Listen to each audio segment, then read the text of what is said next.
Hi, I'm Becky with Heirloom Soapworks, and today I'm going to be showing you a demonstration on how I make yogurt soap using pink clay, yellow oxide, and a delicious peach fragrance oil from Brambleberry.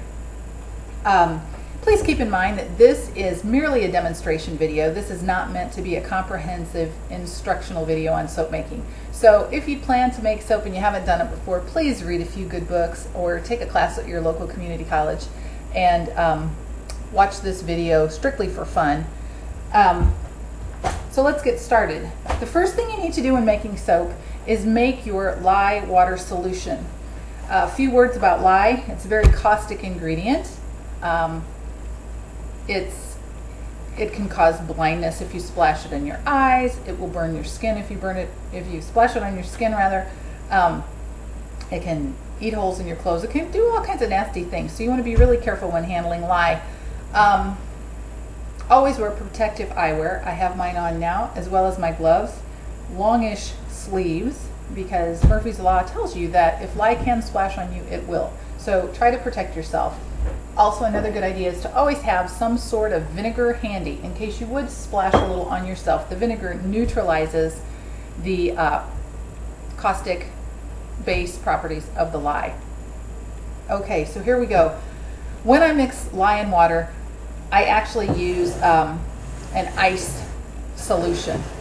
It cools the lye down much more quickly. Lye is going to heat up to around 200 degrees as soon as it hits the water solution. So I use an ice and water solution that really helps that cool down more quickly so that I can soap more quickly. So I'm going to go ahead and weigh that. When you make soap, it's a good idea to always weigh your ingredients. It's much more accurate than trying to measure them. So get a good scale. That's one of the most important pieces of equipment that you can have when you start to make soap. So I'm going to go ahead and measure out my amount.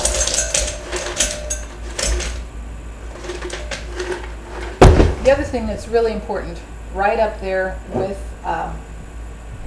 having a good scale, is having a good soap recipe. There are all kinds of recipes all over the internet. I would get one from a reputable book or from a soap maker that you respect and trust their judgment. Okay, so now I have my ice and water mixed together. I'm going to measure my lye. Another very important thing to note is that you always mix your lye into your water, never the other way around. So I always measure out my water first, just as kind of a safety measure that I don't accidentally get thinking about something else or get distracted and do it the wrong way. Okay, so now I'm going to measure my lye. An interesting thing about a good quality scale is there's usually a feature called tare, T-A-R-E, which means you can put your container on, hit that button, and it erases the weight of the container. So you get just the weight of your ingredients, which is what you want, of course. So I'm measuring out my lye. This is a recipe that I use all the time, so it's in my head. That's why I'm not checking a recipe book, because it's my same base recipe that I use over and over. Okay, I set that aside.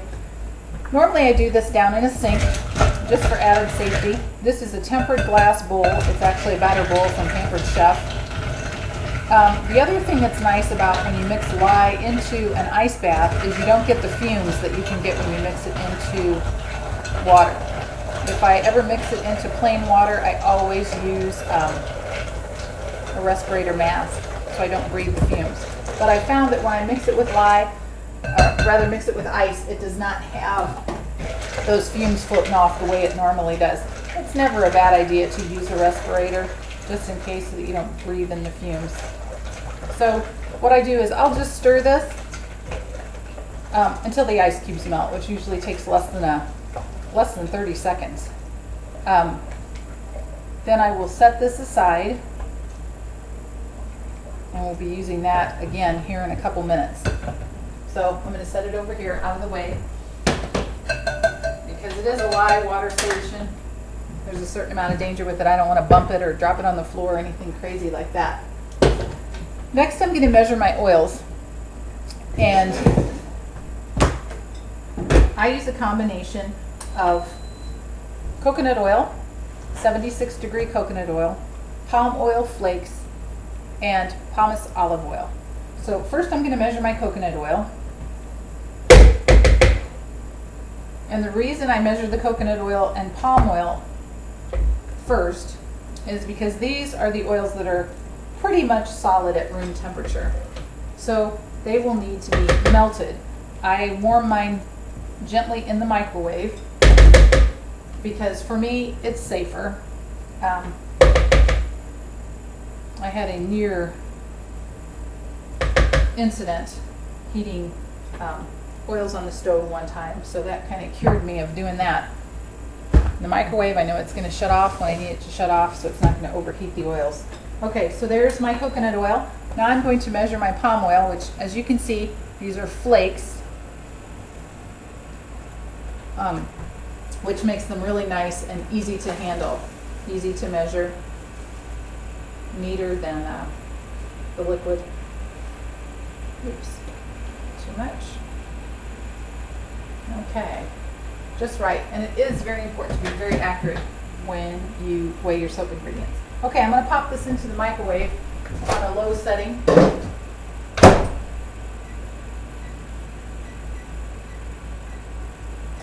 We're going to let that warm up. And in the meantime, I'm going to measure my olive oil. Get that ready to go. Again, put it on the scale, hit the tare button, magically it goes to 0, and I'm ready to measure my olive oil.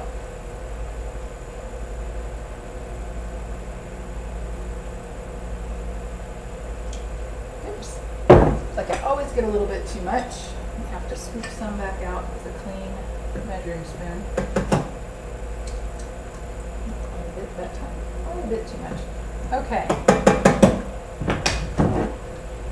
So there's my olive oil. I use the Pumice type of olive oil, which comes, I believe, from the 3rd pressing of the olives. It actually is the best for cold process soap making, according to the Soap Maker's Handbook, Susan Miller-Kavich, and she's the expert, so I take her word for it, and it's what I've always used, and it makes a wonderful soap. Okay, we're almost done over here. A few words about the ingredients we're going to use while we're waiting for those oils to heat up. This is a wonderful yogurt, and if you live in southern Illinois, you have access to this. It's made on a local farm in Trenton, Illinois. It's called Windcrest Dairy. We've actually toured their facility. It's a wonderful little business that's owned by 2 families. And it's the most delicious yogurt I think I have ever eaten in my life, and it makes wonderful soap. So that's what we're going to be using. Super fatting, we're going to be using a mixture of shea butter, mango butter, and avocado butter. I have gone ahead and melted these ahead of time. And then the fragrance oil we're going to be using is peach from Brambleberry. And it smells like a fresh peach. I have never used it in soap, but Brambleberry's oils are always tested in cold process soap, and it's supposed to be a very nice, lingering, fresh peach scent. So I'm trusting that that's going to be what it's like. Other 2 things we're going to use to color this soap, I'm going to be using French pink clay and a matte yellow oxide pigment, which is from Crafter's Choice is the brand. It's from Wholesale Supplies Plus. My pink clay, my rose clay, I get from Camden Gray. So, okay, these oils are warm enough, pretty well melted, as hopefully, you can't really see, but you'll see when I pour them out. From experience, I know how long to heat the oils and how long to let the lye sit when I mix it in an ice bath. So I don't check my temperatures anymore of my ingredients. But for your information, when you soap, you want your oil temperature to be very, very close to what your lye water solution temperature is. Soapers typically make cold process soap anywhere from 80 degrees room temperature, 80 degrees, all the way up to, I've heard of people doing it at 120 degrees. I typically try to soap around 85 degrees. My recipe seems to work best at that temperature. Okay, so now what we're going to do, I'm going to blend this a little bit to get the remaining little pieces. I don't know if you can see, there's a few little pieces of the palm flakes. So I'm going to go ahead and blend that.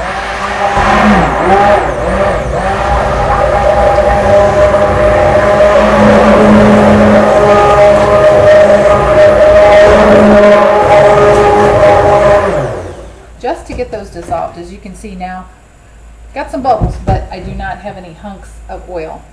If you don't get those out ahead of time, they can make a greasy spot in your finished soap, which is never a good thing. Okay, now I'm going to take my lye water solution and I'm going to pour it slowly into the oils as I blend them on low with the stick blender.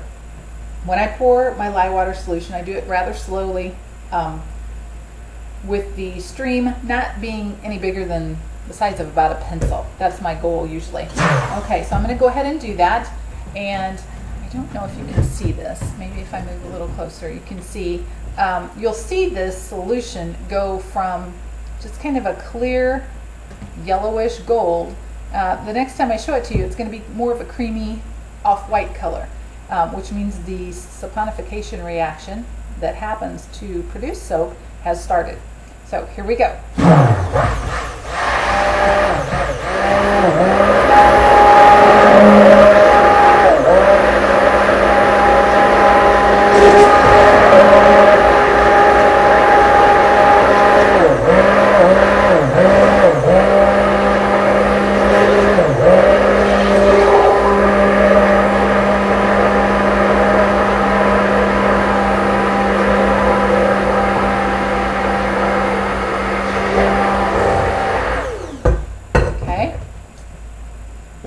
Set that aside, and I don't know if you can see, it's a little bit yellow still.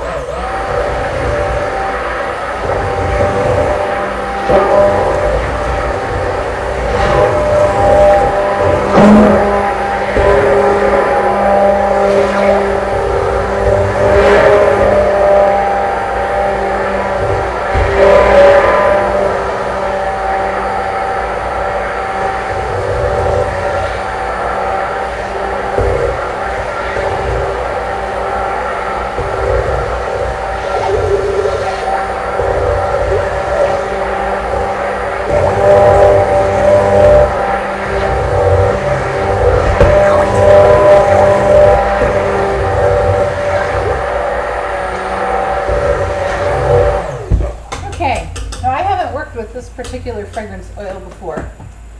So I'm going to start adding ingredients while the soap is still a little bit on the runny side. We have not achieved a full trace, I don't think. I'm going to test it here.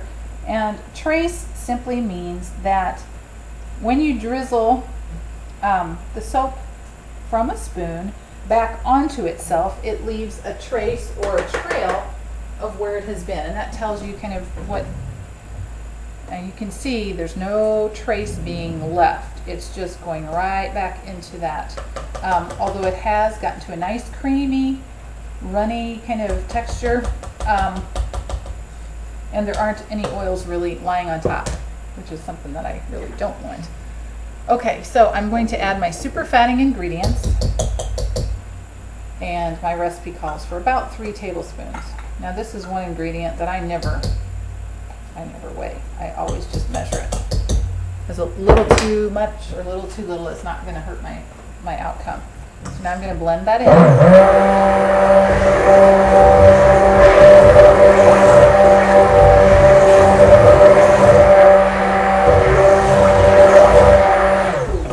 Okay. The other thing that I like to do is I like to occasionally scrape the side of my soap bowl just to make sure that everything gets mixed in. I don't like to have waste. I like to use every bit of soap that I've made, so that's why I do that, to make sure there's none there that hasn't gotten all the ingredients no ingredients have stuck to the side of the bowl and not gotten incorporated. Okay, the next thing I'm going to do is put in my yogurt.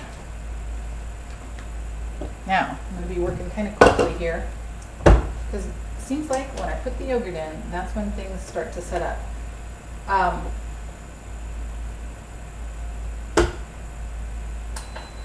So I'm going to measure this out, or weigh it out, I should say.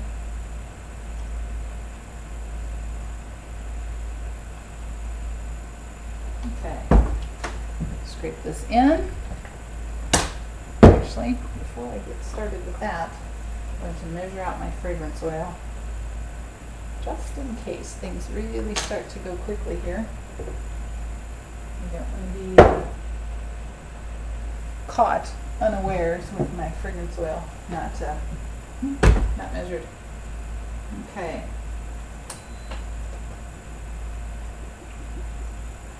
Brambleberry has a really handy fragrance calculator on their website that tells you how much fragrance oil to use based on how much soap you're making, which is very helpful, and it does vary a little bit from oil to oil.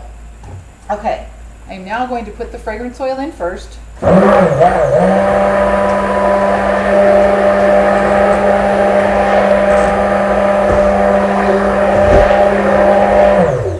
Hopefully, this is not one that's going to accelerate my reaction here too much.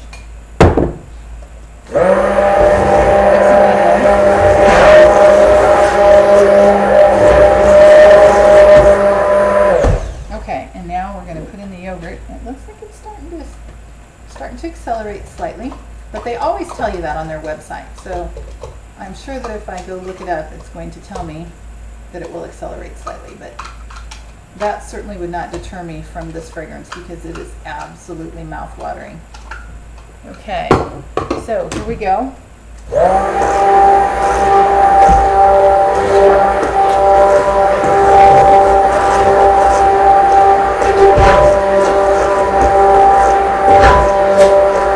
Okay, this is tracing quickly, so I'll take my gloves off so I can move a little more quickly. And I'm going to get my pink clay and my yellow oxide in there, which hopefully, with any luck, will result in a rather peachy color. We'll see. We can only hope, right? Okay, so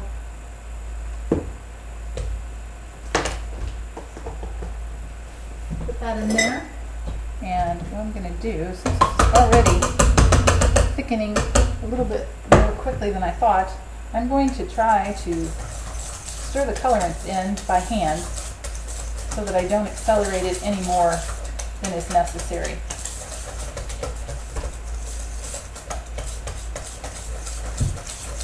This is really nice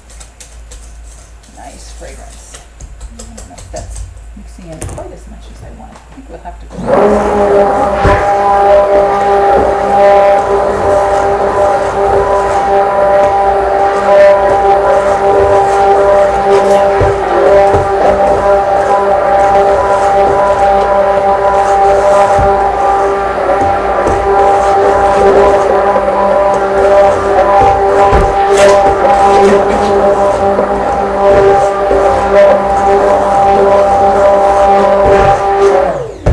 Okay, I think we're going to put just a tad bit more of the pink clay.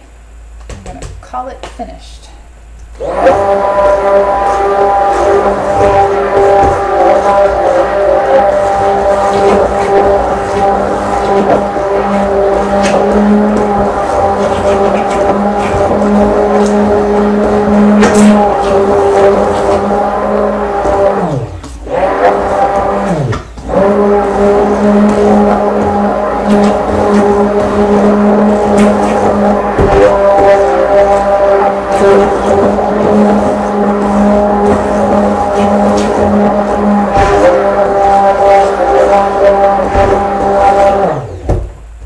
Okay, this is looking pretty peachy.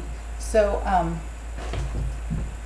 going to give the sides one last quick scrape. So we've got some pink clay that needs to be incorporated in there.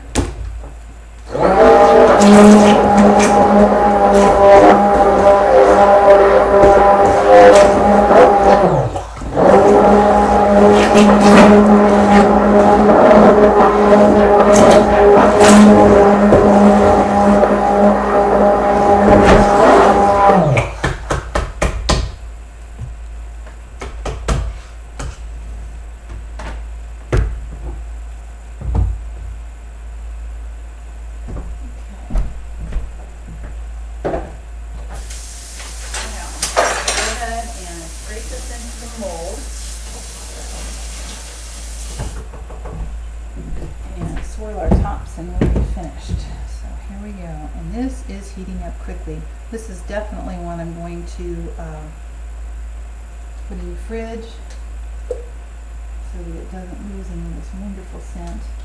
And I'm going to hopefully keep it from gelling. Oops. A bit that didn't get colored. Sure, it's fine, but I'm going to leave that out. A nice smooth, solid peach color for this soap. Okay, so just kind of flopping it in the mold there.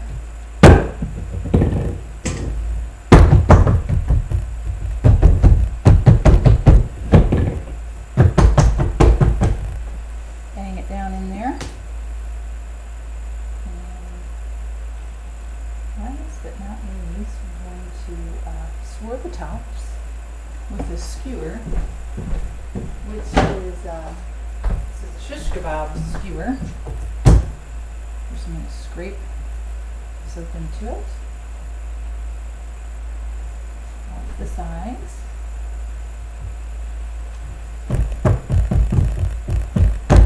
Bang it around so it gets somewhat even.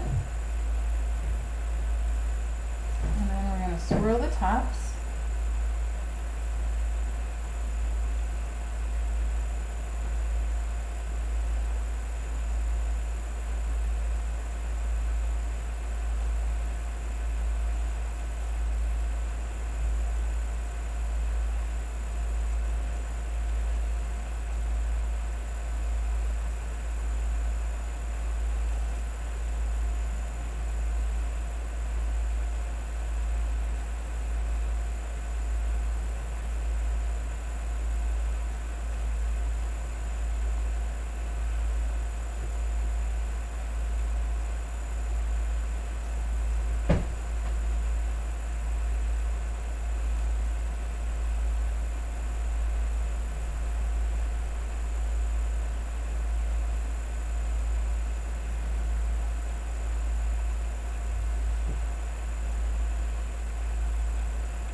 Thrilled with those swirls, so.